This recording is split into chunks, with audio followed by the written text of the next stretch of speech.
Hey guys, how you doing? Welcome to the plant room. So today I was going to show you a couple of succulents that I have that have proven to be a little difficult for me, but they're still surviving. So if you like this type of content, stick around.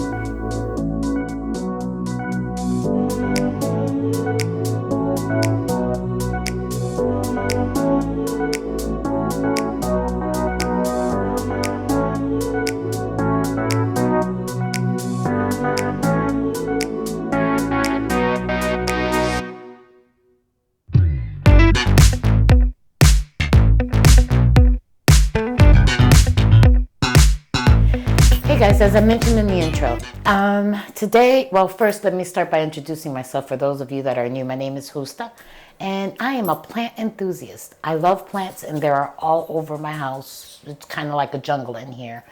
But as I mentioned in the intro, today I wanted to talk about a couple of succulents that I have that actually have proven to be a little difficult for me. If you hear something clicking around, that's just my little dog. She might even show up in the frame at some point. But yeah, so let's jump right in. The first one I have for you. Now, this one is kind of weird because I lost the tag, and when I try to find information on this plant, it was sold to me as a mariner's Kalanchoe. So I'm going to pick it up and bring it closer so you guys can get a good look at the leaves and the way she's growing. Now, this one, she likes to hang down like this.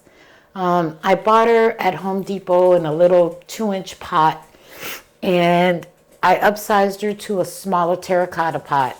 And just recently I put her in this pot. I've had this plant for about 2 years now.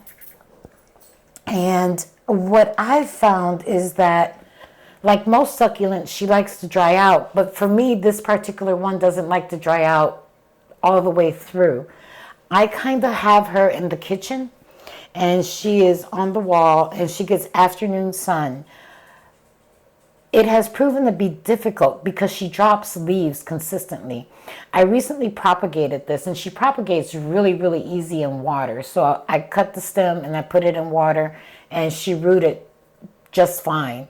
When I upsized her just recently, I put in those cuttings. As you can see, because she lives in the kitchen is not super humid, but because we cook in there, there's always going to be a little bit of humidity in the room. And she puts out these weird things. I'm guessing they're aerial roots, or they could just be some type of little spine. I'm not quite sure. At the end of the day, what I found was that she propagated very easily, and the cuttings have taken very well to the pot when I repotted her. Now, a couple of things to know is that it is toxic to pets. So if this is something that you're interested in, I would advise growing it up high. If you've got cats that like to mess with your plants or things like that, or even small children, this one is toxic.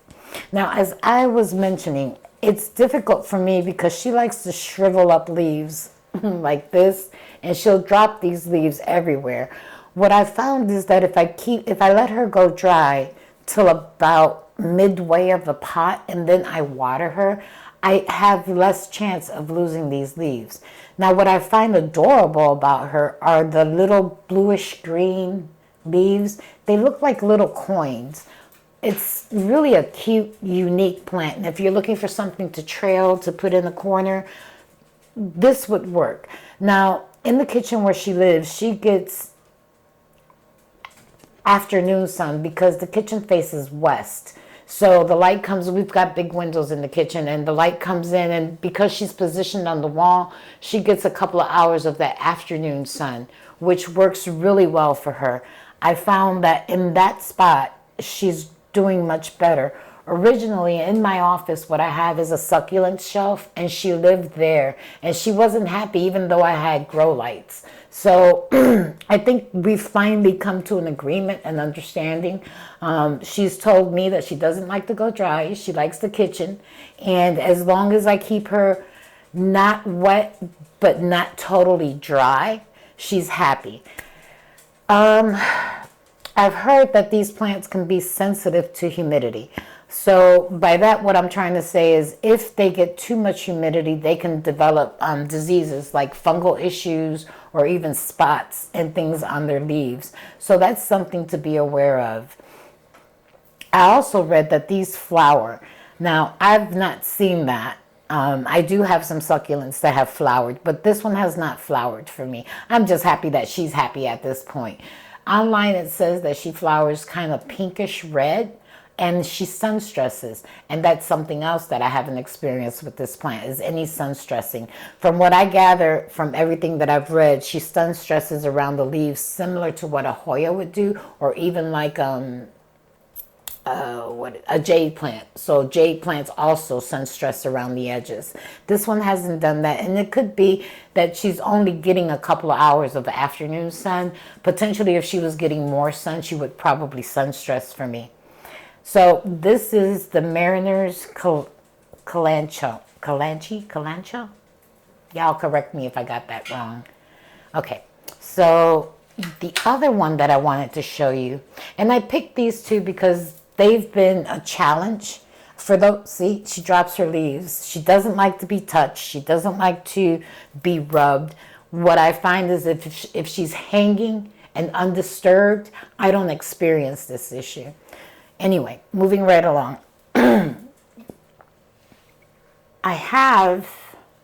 This is called a Wat chain, and it goes by rat tail zipper plant. It's got a couple of different names. Now, this one has also been a challenge for me. I also bought this one in a little 2-inch pot, and you guys know what I'm talking about. If you go to Home Depot, they always have this little section where they have these baby succulents, and they're so tempting because they're so cute. They're small. This was early on in my plant journey, and I've had this one, I want to say maybe about 3 years. This plant, again, one of my challenges. As you can see, I do have her. It's a succulent, and she is in a self-watering pot. What I found for this one is, I think because of the size of, I guess, the stems, she doesn't like to dry out. It's kind of like a mistletoe cactus, right? Where they like to stay moist because they're kind of like jungle cactus. This succulent for me, I found that if I let her dry out, she gets like this. So if you look on the inside of here, you see how that looks all dry? And recently I was looking at this. I said, okay, maybe I need to cut these little dry stems off. But what's funny is that those dry stems are supporting this part of the plant. And as you can see, she seems to be happy because look at all of the new growth. These dark tips right here, this is all new growth that she's putting out. I like this plant because I think she's weird. She's not well, she is common because you can find her. It's just, I like the growth pattern. It's different. It's odd. I don't like that I have all these brown spots on here, but I guess those are just little leaves that I could probably just rub off because underneath that it's green. This plant, from what I gather, is native to South Africa. Its proper name is a Crassula Muscosa. And this one is non-toxic. Now, if you look this one up online, it'll tell you that it is a full sun plant. And I kind of agree with that. And with that being said, she dries out a lot quicker. In my experience for this plant, I let her dry out, but I have to water her thoroughly. And you know how plants are. When you water from above, the water drains through, and sometimes they don't get a chance to absorb enough of that water. With my succulents, when I water them all the way through, and I do let them sit in their trays for a little bit to make sure that they're sucking up everything that they need in that watering, because it's going to be weeks before I water it again. This one also lives in the kitchen. This one gets a little bit more sun because of the way it's positioned. So I would say this one gets about 3, maybe 4 hours on a good day. And it's that west sun exposure. It seems to be happy in that location. Now, my struggle with her was I couldn't get the watering right. And again, like I mentioned, what I found is that She doesn't like to go totally dry because she doesn't hold that much water. Her leaves are not as succulent as this one. So like a mistletoe, they will dry out on you, and I think that's where we run into our issues with this particular plant. We need to keep them a little bit more moist. With that being said, she is planted in a cactus mix, but for this one, I added just a little bit of orchid bark, the small kind, and some perlite. This one is potted in succulent mix, but this one is succulent mix and the very small perlite to help with that drainage. Let's see, what else can I tell you about this little boy? I read when I initially got this that this one can also flower. From what I understand, the flowers are like a buttery yellow. Again, I have not seen that. These two have been, if you like something that's a little bit challenging in the succulent family, these two will test your nerves because it takes some getting used to what they like. And you got to remember too, the conditions are different, right? So what works for me may not work for you, but this is one of those plants where you will learn a lot from, because this hobby is all about learning, right? And these two will put you through that experience of trying to figure out, well, what do you like? I put you here, you don't like it there. I put you here, you don't like it there. And for me, that was my experience with these two. They lived in a bunch of different places in the house, up under grow lights. And I think they just prefer the natural light. Someplace where they can do their thing, where they're getting that sun that they obviously need. And you have to figure out your watering habits for them. So, oh, one more thing. I have not propagated this plant, but I think it's just like all succulents. You could propagate from a stem cutting like I did with this one. I don't know if this would be more like a water propagation or, cut it, let it callus over and then put it back into the pot.